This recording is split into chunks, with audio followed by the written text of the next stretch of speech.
E aí, gurizada, Kawasaki na Zanga Motos, porque Kawa é vida. The Lawrence boys here, though, in the 250 category, obviously pulling out for visa issues was the, I think the reason given, wasn't it, or something like that? Yeah, but those were legit issues.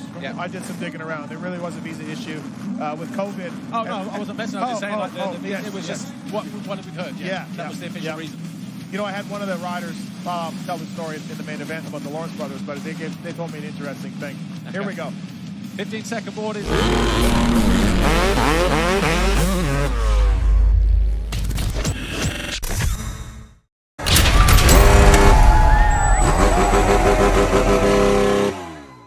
Up. It's about to turn to 5. Main event, 12 minutes plus a lap. So we're expecting around 20 laps here for the final race the day before they do it all over again. This time, Kenny Roczen in gate number 1 up the inside. Tomac out, and he closes him down immediately. Rocket start from Tomac once again. Webb there in second, and Tomac with the Oxmoto hole shot.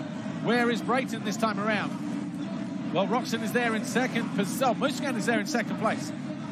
Webb in third on the back straight. The orange helmet of Aranda is fourth. Then is that Kenny there? I think that's Kenny in a sixth, it looks like. And Paul, like I said, it's boom or bust on that inside gate sometimes. That's what happens with these guys. And Kenny busted. Nice strategy, but Tomac outgated him, and that was all it took. He's definitely got his starts on point as Roczen looks to try and find his way past Aranda out of the finish turn, over the finish line jump, and then running down here into this corner. Can he find a way through, yes or no? Not quite. Number 20 there, Greg Aranda going after Cooper Webb. Oh yeah, Roczen blitzes around the outside of Aranda through the whoops. Absolutely impressive speed from the number 94, who now moves up into fourth place. Aranda in fifth, Brayton in sixth. Not a good start, but better than his race 2 start. Yeah, absolutely. You know, he didn't get to get great. Gets past Aranda there through the rhythm section as well. Moves up into fifth place. Yeah, JB's got some work ahead of him for sure. But you know what? He's been better than the KTM boys in the whoops.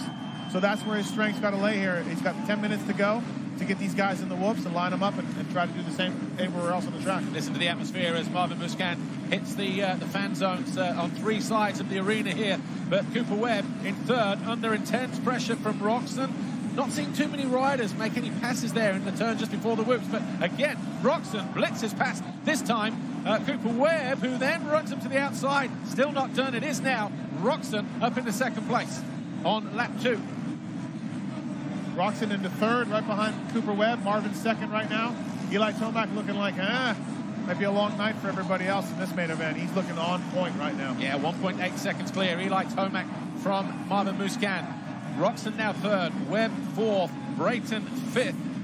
Brayton has been solid and strong through the whoops all night long. So too is Kenny Roczen, who's now up into third place. He's got about, 1.2 or 3 seconds to make up on Marvin Muscan. His lap time last time around was a 44, well, almost identical time, both in the 44.5s. Here's Brayton going after Webb in the whoops. Yeah, unbelievable whoop speed for Brayton and Roczen, as they've done it all night long. I think they're both going to end up going by the KTM teammates at some point in this race, as long as they don't make any other major mistakes. That 3-4 on that side, that's real big, man. Those guys, they're doing it with ease, but trust me, when you look at some of the guys further in the pack, it's not that easy. No. So Tomac leads the way. Wheel tap that time around. Mostly the 450s we mentioned earlier. The 450s able to seat bounce and get over that, but for some reason deciding to wheel tap that time around. 43.8 lap time for Tomac on lap 3. He's on lap 4. He's 2.5 seconds clear of the Martian. Marvin Muscan, his time was a 44.6, a tenth slower than Roczen. So those two pretty much stabilized in that second and third, about 2 seconds, second and a half apart as they hit the back straight. There you see that quad section in the middle and then a double for Roczen. And Brayton pulls out of that 3-4. He couldn't do it that lap. Webb snuck away a little bit. He cased the 3 in a little bit and backed out of it. And so Webb pulls a little bit of gap on the number 10, Justin Brayton, which again, we think Brayton's a lot better in the whoops. That's where he's going to get him, but he's got to get closer to where he is right now.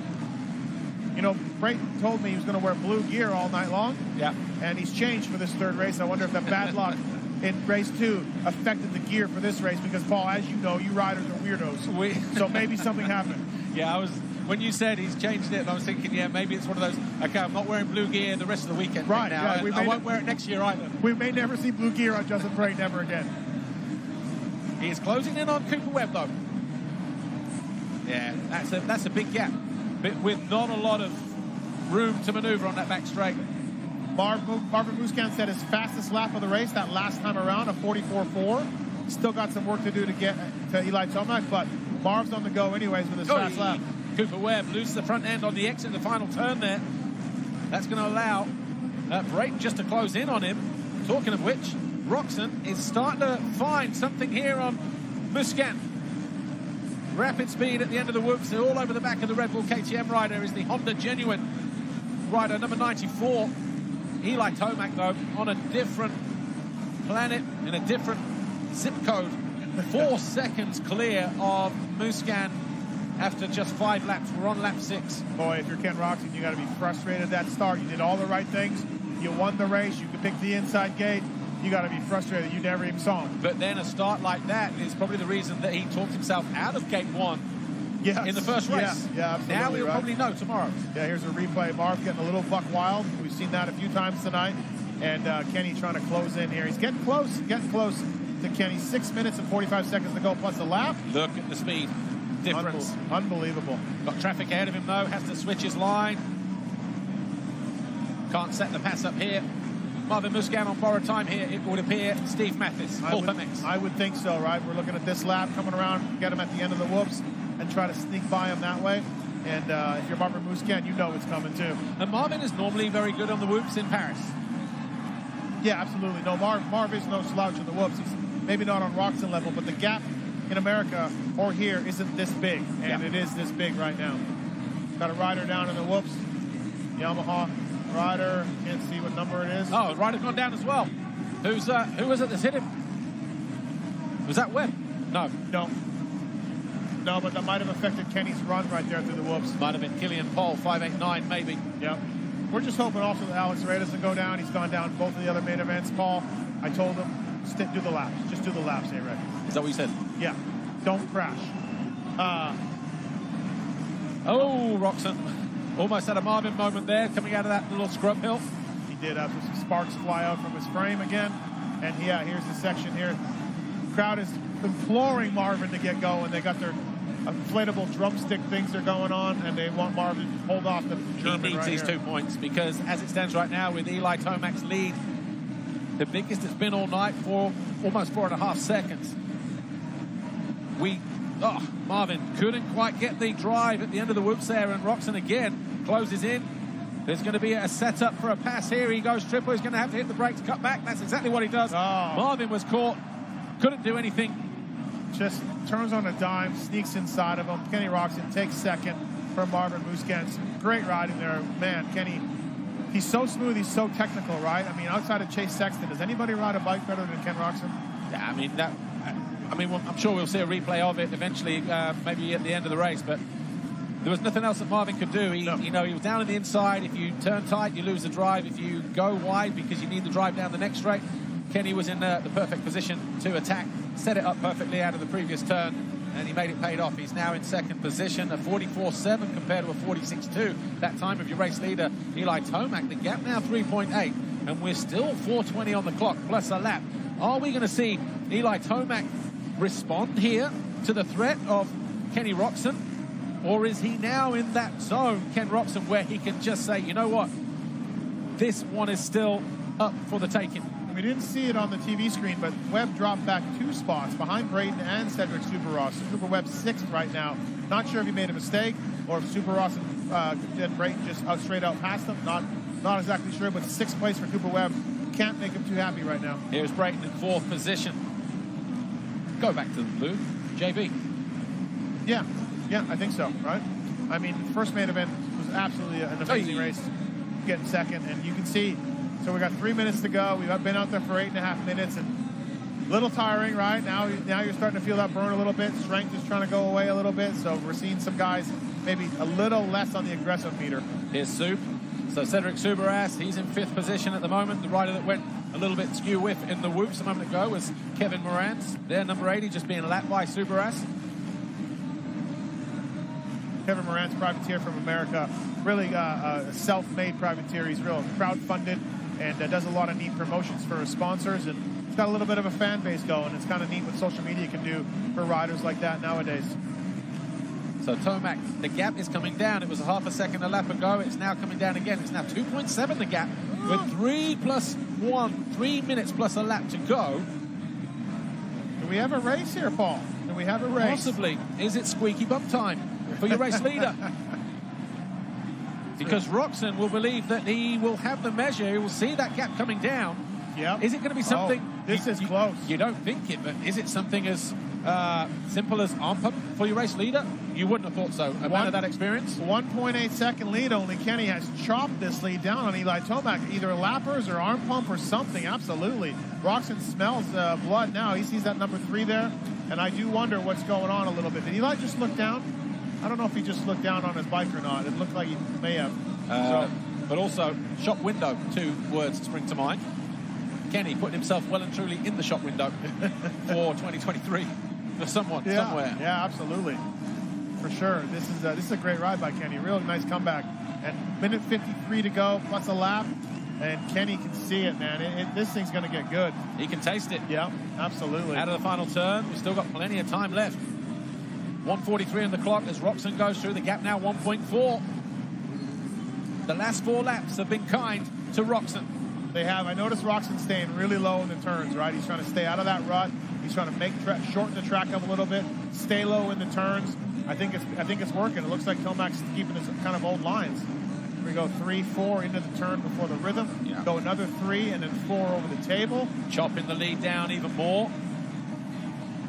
Backside, same line through there. 45.3, 44.9. That 3.5, 4 tenths in it last time around.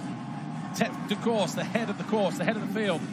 3 laps to go. 3 laps to go this time around. So Kenny hold on. A couple lappers coming up. 1.4 stabilizes ever so slightly. Tomac only loses a tenth that time around.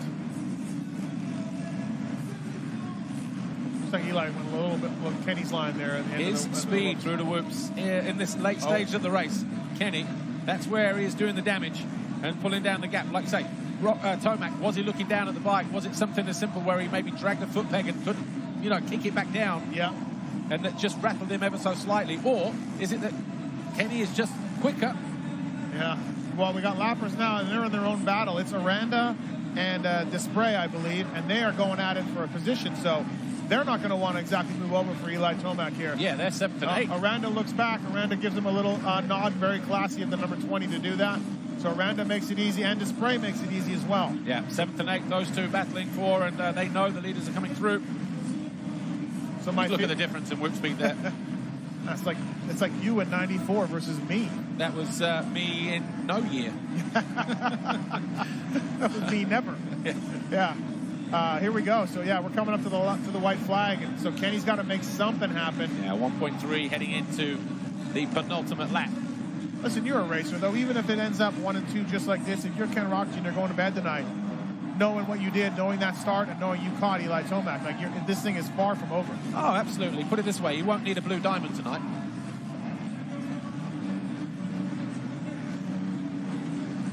Oh boy. Last lap, folks, to go here. Last lap in Paris for the night 1. Seen some great action. Oh boy. Oh, Tomac bobbles on the whoops. Roxon alongside him. Can he do to Tomac what he did to Musquin? Cut to the inside at the end of the straight. Tomac clearly knows there is a threat from behind now. We are half a lap to go. All of a sudden, Roxon all over the back. It was 8 tenths as they hit the line. 2 corners to go. Tomac has sustained the pressure from behind. Roxon just losing out in that final rhythm section, but it's going to be Tomac who secures the win. What a race that was. Steve Mathis, Kenny Roxon lighting the fuse in the second half of that final race here, the main event. Tomac crossed the line, 8 tenths clear of Roxon, but what a fantastic race. And the fans were on their feet, whether, they didn't mind whether Musquin was winning or not. We had a fantastic show between Eli Tomac and Ken Roxon. Yeah, absolutely. That's great. Pictures on Tomac here. I wonder if he's going to say anything or mention anything about the bike or issues that were going on, but it doesn't look like it. Looks like Jelly, his mechanic, and him are just going straight to the podium.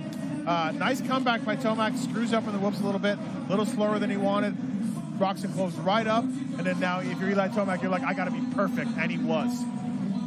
500 euros. Shoe money for the wife when he gets back home.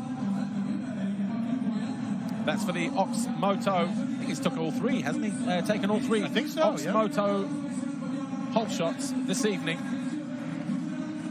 And he has a 2-point lead heading in tomorrow's program. Got a first, a second, and a first. Puts him on 4 points. There is Eli Tomac taking the Ox Moto hole shot. Kenny Roczen 3-1-2, leaving him on 6 points. Justin Brayton back onto the podium at the moment. He's on 13, tied with Cooper Webb with his 2.74, and Webb going 5.35. Confirmation of the final race then. Eli Tomac wins it from Kenny Roczen, Marvin Muscan, Justin Brayton, and Cooper Webb, with Cedric Subaras, Maxime Dupre, Greg Aranda, Julian Rosali, and Anthony Bourdon, with Kevin Morant, Joanne Cross, Alex Ray, Hugo Bazzola, Killian Pohl, and Thomas Ramette. Good job, A-Ray. You did